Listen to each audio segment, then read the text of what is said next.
Ontario Liberal Party, Aurora, Oak Ridges, Richmond Hill riding.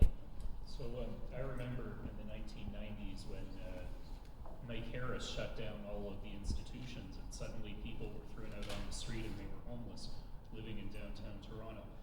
It's a problem, I'm sure it existed before that, but that exacerbated the problem, and it's continued to this day, and we're still dealing with the consequences of that past Conservative government.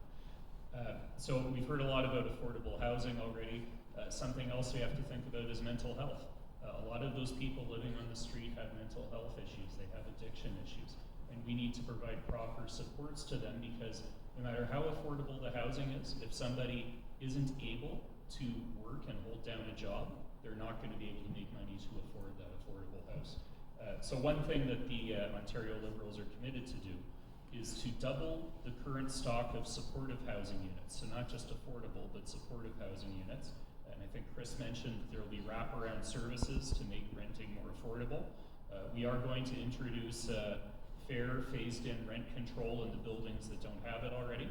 And we're going to establish a rental emergency support for tenants fund to help vulnerable renters avoid eviction in times of financial emergencies. I will say I heard one thing I agree with the New Blue Party on. There is a crisis at the Landlord-Tenant Board that needs to be fixed. The backlog is unacceptable. We will get rid of that backlog, and we will ensure that cases are heard within 2 months. Because when that becomes a more reliable system, there will be more rental units available instead of people putting them up for short-term rentals, so that will actually help.